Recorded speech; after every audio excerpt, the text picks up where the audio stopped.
You're listening to Montreal Now with Aaron Rand and Natasha Hall on CJAD 800.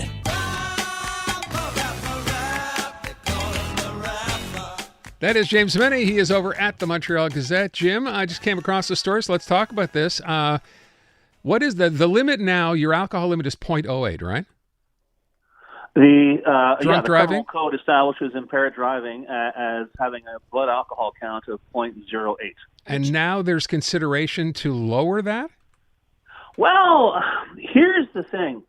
A lot of people don't know this. I'll rephrase that. A lot of people in Quebec don't know this. But Quebec, with all the other things that make us absolutely distinct, and the joie de vivre coming out of our ears, Quebec is the only jurisdiction in Canada where if you get pulled over by the cops and you blow over 0.05, you face some kind of sanction, usually the immediate impoundment of your car and a potential fine.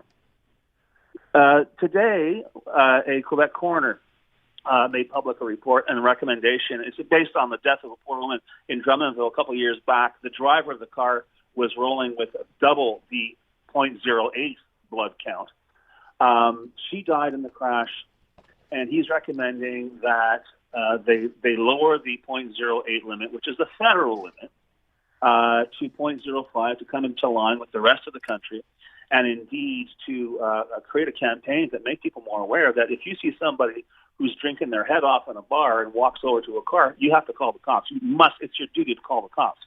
The thing is, this has already been rejected by the provincial government. I was about to say Legault government, but that would be unfair because this is not the first time this has been attempted. And I remember, my God, I think maybe Pauline Marois or Philip Couillard were in charge. And you and I were talking about this very topic, and it was just kind of, no. We couldn't do that in Quebec. Well, yeah, we could. The problem is that we won't. And you know, it's very difficult to sort of look and say, well, the rest of the country is doing this, and they're not slouches in the rest of the country when it comes to drinking. Yet somehow Quebec, for some reason, and it's not even there's not even an explanation. It's just rejected out of hand.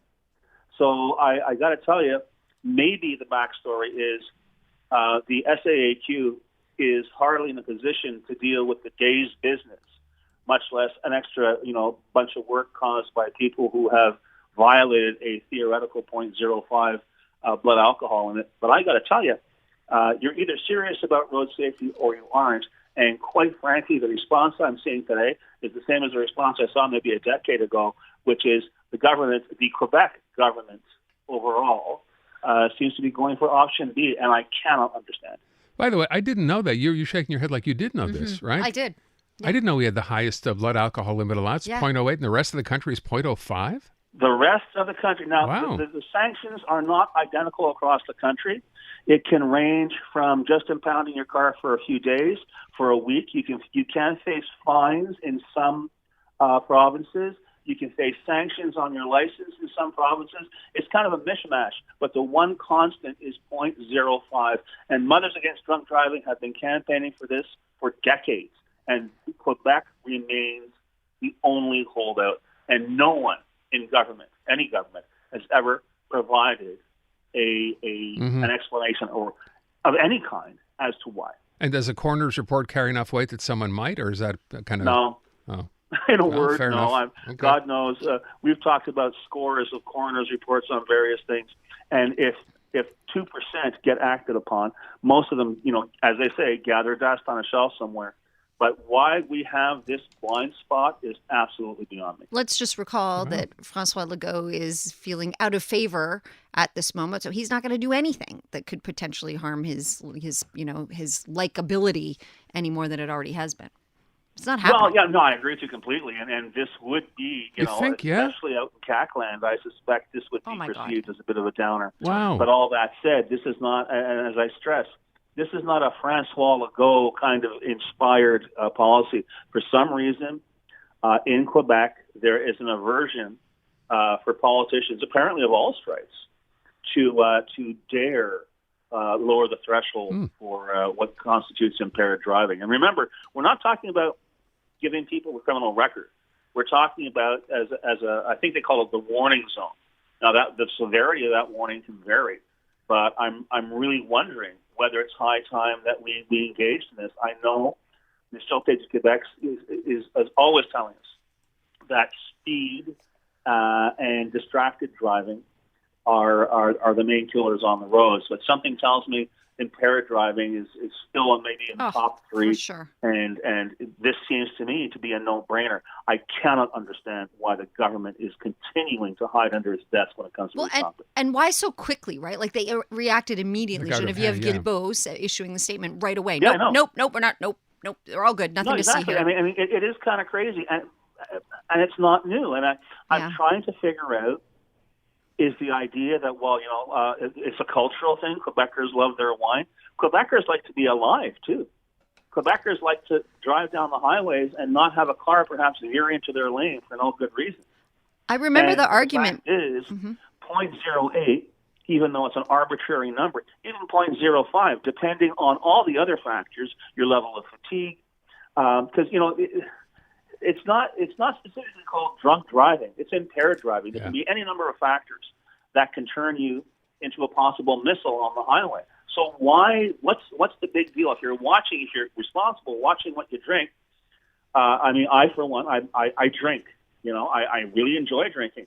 I enjoy driving. I never do both together. Yeah. Never. The risk is just too high. But if you're gonna roll the dice, I think the House should have the odds in their favor. I think the level should be brought down. I agree. And for the government to kind of just shrug and say, no, we have no intention of doing this, and getting away with it, it seems rather odd. The last time that this was brought up, the issue was restaurants and that it would hurt their business too much. And in Montreal, people dine out so much and it's a lifestyle thing. So I remember that being the main argument that was made last time. I don't feel like that holds up anymore. Now we're more tuned in. We know you don't drink and drive. Well, Natasha, it's 2023. Let's recast it. My God, what would the effect be on the weed stores, right? Good if point. They said, well, no, you shouldn't have 5 or 6 blunts before you get behind the wheel. Yep.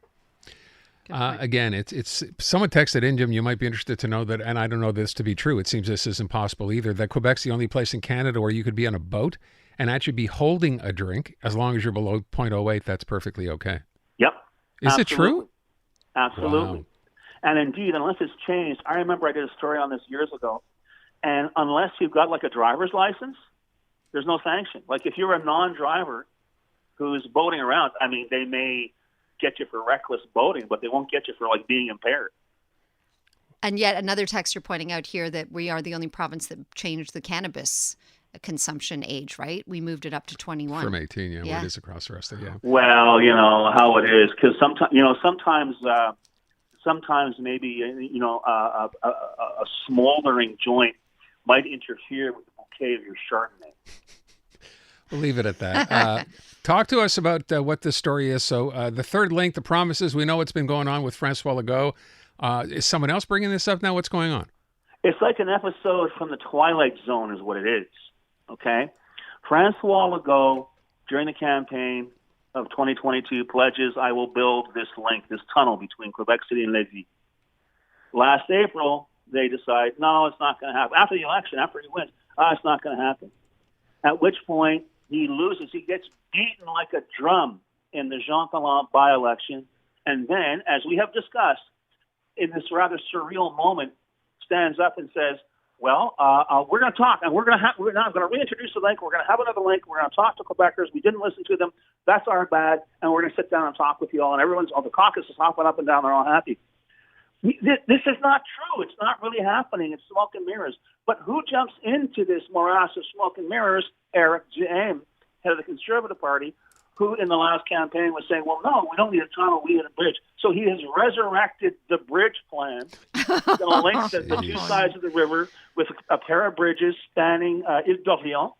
And when asked about, well, how much is it going to cost and what's the traffic situation like, he had no answers. But by God, he's on the record. He's going to build those bridges if he becomes Premier of Quebec. Oh. And I tell you, all I'm missing right now are a couple of prancing unicorns in this thing to make this picture complete. Because it's like totally false. It's all fake. and people are buying into it. I sense a missed opportunity here. Why didn't he do that just before the Jean Talon by-election? Would have been perfect. I guess they won't make that mistake. I guess again. not, no. It all reeks of desperation, Yeah, doesn't boy. it? James Mennie at the Montreal Gazette. Thank you, Jim. Adam.